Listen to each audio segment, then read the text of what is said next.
ಜೈನ ಸನ್ಯಾಸಿಯಾದ ಶ್ರೀಕೃಷ್ಣನ ಮಗನ ಬಗ್ಗೆ ನೀವು ಕೇಳಿದ್ದೀರಾ? ಯಾರಿದು ಅಂತ ತಿಳ್ಕೊಳ್ಳೋಕ್ಕಿಂತ ಮುಂಚೆ ಇದ್ರ ಬಗ್ಗೆ ಒಂದು ಚಿಕ್ಕ ಹಿನ್ನೆಲೆಯನ್ನ ಹೇಳ್ಬಿಡ್ತೀನಿ.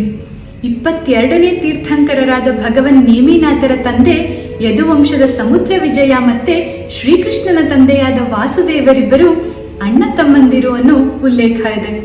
ಹಾಗಿದ್ರೆ ಕೃಷ್ಣ ಮತ್ತೆ ನೇಮಿನಾಥರು ಕೂಡ ಅಣ್ಣ ತಮ್ಮಂದಿರೇ. ಕೃಷ್ಣನಿಗಿದ್ದ 16,000 ಹೆಂಡತಿಯರಲ್ಲಿ ಒಬ್ಬರಾದ ಢಂಡಣ ರಾಣಿಯ ಒಬ್ಬನೇ ಮಗ ಢಂಡಣ ಕುಮಾರ. ಕೋಮಲವಾಗಿ ಅತ್ಯಂತ ಸುಖ ಸಂತೋಷದ ವಾತಾವರಣದಲ್ಲಿ ಬೆಳೆದಿರ್ತಾರೆ.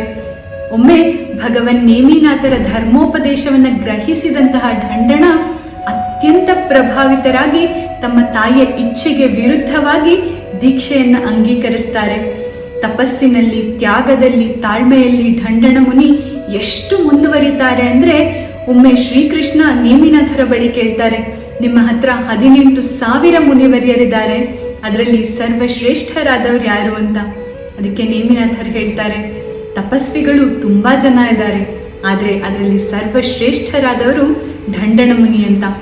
ಕೃಷ್ಣ ಹೆಮ್ಮೆಯಿಂದ ಅಲ್ಲಿದ್ದ ಮುನಿವರಿಯರ ಗುಂಪಿನಲ್ಲಿ ತಮ್ಮ ಮಗನಾದ ಢಂಡಣ ಮುನಿಯನ್ನು ಹುಡುಕ್ತಾರೆ. ಆದ್ರೆ ಅಲ್ಲೆಲ್ಲೂ ಢಂಡಣ ಮುನಿ ಮಾತ್ರ ಕಾಣೋದೇ ಇಲ್ಲ. ಯಾಕೆ? ಮುಂದಿನ ವಿಡಿಯೋಲ್ಲಿ ತಿಳ್ಕೊಳ್ಳೋಣ.